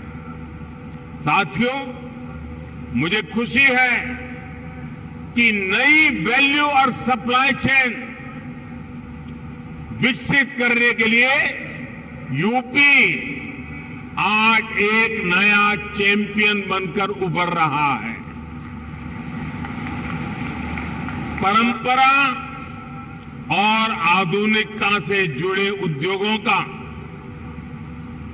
एमएसएमईज का एक बहुत ही सशक्त नेटवर्क आज उत्तर प्रदेश में वाइब्रेंट है। यहां भदोही के कालीन और बनारसी सिल्क है, भदोही कारपेट क्लस्टर और वाराणसी सिल्क क्लस्टर भी, और उसकी वजह से यूपी भारत का टेक्सटाइल हब है। आज भारत के कुल मोबाइल मैन्युफैक्चरिंग में 60% से भी ज्यादा मोबाइल अकेले उत्तर प्रदेश में होता है। मोबाइल कंपोनेंट की सबसे ज्यादा मैन्युफैक्चरिंग भी यूपी में ही होती है। अब देश के 2 डिफेंस कॉरिडोर्स में से एक यूपी में बन रहा है। यूपी डिफेंस कॉरिडोर पर तेजी से काम चल रहा है। आज made in India defence equipments की डिमांड निरंतर बढ़ रही है। भारतीय सेना को भी हम अधिक से अधिक made in India defence system, defence platforms देने के लिए प्रतिबद्ध है। और इस महान काम का नेतृत्व इसी लखनऊ की धरती के हमारे कर्मवीर राजनाथ सिंह जी संभाल रहे हैं। ऐसे समय में जब भारत एक वाइब्रेंट डिफेंस इंडस्ट्री का विकास कर रहा है, तो फर्स्ट मूवर एडवांटेज आपको जरूर लेना चाहिए। साथियों, उत्तर प्रदेश में तो डेयरी, फिशरीज, एग्रीकल्चर और फूड प्रोसेसिंग सेक्टर में अनेक संभावनाएं हैं। फल और सब्जियों को लेकर उत्तर प्रदेश में बहुत डाइवर्सिटी है। एक ऐसा सेक्टर है जिसमें अभी भी प्राइवेट सेक्टर की हिस्सेदारी बहुत सीमित है। आपको जानकारी होगी कि फूड प्रोसेसिंग के लिए production link incentive PLI scheme लेकर हम आए हैं। इसका लाभ आपको जरूर उठाना चाहिए। साथियों, आज सरकार का ये प्रयास है कि इनपुट से लेकर पोस्ट हार्वेस्ट मैनेजमेंट तक एक आधुनिक व्यवस्था किसानों के लिए बने। छोटे इन्वेस्टर्स एग्री इंफ्रा फंड का उपयोग कर सकते हैं। इसी प्रकार देश भर में एक बहुत बड़ी स्टोरेज कैपेसिटी विकसित करने के लिए बजट में हमने प्रावधान किया है। ये भी छोटे निवेशकों के लिए बहुत बढ़िया मौका है। साथियों, आज भारत का बहुत अधिक हमारा फोकस क्रॉप डाइवर्सिफिकेशन पर है। छोटे किसानों को ज्यादा साधन देने और उनकी इनपुट कॉस्ट घटाने पर है। इसलिए नेचुरल फार्मिंग की तरफ हम तेजी से बढ़ रहे हैं। यहां यूपी में गंगा के किनारे दोनों तरफ 5 किलोमीटर क्षेत्र में नेचुरल फार्मिंग शुरू हो गई है। अब इस वर्ष के बजट में हमने किसानों की मदद के लिए 10,000 बायो इनपुट रिसोर्स सेंटर बनाने की घोषणा की है।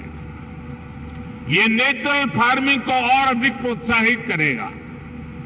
इसमें भी प्राइवेट एंटरप्रेन्योर्स के लिए इन्वेस्टमेंट की अनेक संभावनाएं हैं। साथियों, भारत में एक और नया अभियान हमारे मिलेट्स को लेकर के शुरू हुआ है। भारत के ये मिलेट्स आमतौर पर लोगों की भाषा में उसको मोटा अनाज कहते हैं और उसकी कई वैरायटीज है। विश्व बाजार में उसकी एक पहचान बने, इसके लिए आपने बजट में सुना होगा, हमने इस मिलेट्स को, मोटे अनाज को एक नया नाम दिया है, श्री अन्न। ये श्री अन्न जिसमें न्यूट्रिशन वैल्यू बहुत अधिक है, ये सुपर फूड है। जैसा श्रीफल का माध्यम है, महात्मय है, वैसा ही श्री अन्न का भी महात्मय बनने वाला है। हमारे ये प्रयास है कि भारत का श्री अन्न ग्लोबल न्यूट्रिशन सिक्योरिटी को एड्रेस करे। दुनिया इस वर्ष को इंटरनेशनल ईयर ऑफ मिलेट के रूप में भी मना रही है। इसलिए एक तरफ हम किसानों को श्री अन्न के उत्पादन के लिए मोटिवेट कर रहे हैं, वहीं दूसरी तरफ इसके लिए ग्लोबल मार्केट का भी विस्तार कर रहे हैं। फूड प्रोसेसिंग सेक्टर से जुड़े साथी रेडी टू ईट और रेडी टू कुक श्री अन्न के प्रोडक्ट्स में संभावनाएं तलाश सकते हैं और मानव जात की बड़ी सेवा भी कर सकते हैं। साथियों, उत्तर प्रदेश में एक और विषय में बहुत प्रशंसनीय काम हुआ है। ये काम एजुकेशन और स्किल डेवलपमेंट से जुड़ा है। Mahayogi Guru Gorakhnath Ayush university, Atal Bihari Vajpayee health university, Raja Mahendra Pratap Singh university, Major Dhyanchand sports university, ऐसे अनेक संस्थान अलग अलग स्किल्स के लिए युवाओं को तैयार करेंगे। मुझे बताया गया है कि स्किल डेवलपमेंट मिशन के तहत अभी तक यूपी के 16 लाख से अधिक युवाओं को अलग अलग स्किल्स में ट्रेन किया गया है। यूपी सरकार ने पीजीआई लखनऊ, IIT कानपुर में आर्टिफिशियल इंटेलिजेंस से जुड़े कोर्सेज भी शुरू किए हैं। और मैं जब अभी आ रहा था तो शिक्षा का जिनकी जिम्मे होती है, हमारी गवर्नर साहिबान चांसलर के रूप में वो काम देखती हैं, उन्होंने मुझे बताया कि उत्तर प्रदेश के लिए बड़े गर्व की बात है कि नेक एक्रेडिटेशन में इस बार उत्तर प्रदेश की 4 यूनिवर्सिटीज ने हिंदुस्तान को अपना लोहा मनवा दिया है। मैं शिक्षा जगत से जुड़े लोगों को और चांसलर मैडम को हृदय से अभिनंदन करता हूं। देश के स्टार्टअप रिवॉल्यूशन में भी यूपी की भूमिका लगातार बढ़ रही है। आने वाले कुछ वर्षों में 100 इंक्यूबेटर्स और 3 state of the art centres को स्थापित करने का लक्ष्य यूपी सरकार ने रखा है। यानी यहां आने वाले इन्वेस्टर्स को टैलेंटेड और स्किल युवाओं का एक बहुत बड़ा पूल भी मिलने जा रहा है। साथियों, एक तरफ डबल इंजन सरकार का इरादा और दूसरी तरफ संभावनाओं से भरा उत्तर प्रदेश, इससे बेहतर पार्टनरशिप हो ही नहीं सकती। ये जो समय है इसको हमें गंवाना नहीं चाहिए। भारत की समृद्धि में दुनिया की समृद्धि निहित है। भारत के उज्जवल भविष्य में दुनिया के उज्जवल भविष्य की गारंटी पड़ी है। समृद्धि की इस यात्रा में आप सबकी भागीदारी बहुत ही महत्वपूर्ण है। ये निवेश सबके लिए शुभ हो, मंगल हो, इसी कामना के साथ इन्वेस्टमेंट के लिए आगे आए हुए देश और दुनिया के सभी इन्वेस्टर्स को मैं अनेक अनेक शुभकामनाएं देता हूं। और उत्तर प्रदेश के एमपी के नाते मैं आपको भरोसा देता हूं कि उत्तर प्रदेश की आज की सरकार, उत्तर प्रदेश की आज की ब्यूरोक्रेसी प्रगति के राह पर दृढ़ संकल्प होकर के चल पड़ी है।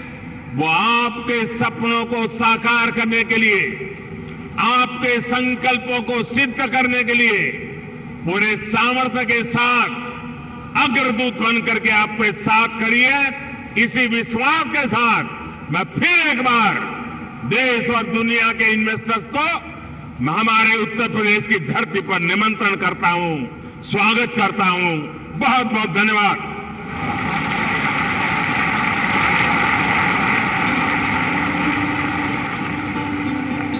बहुत बहुत धन्यवाद माननीय प्रधानमंत्री जी। सभी क्षेत्रों पर और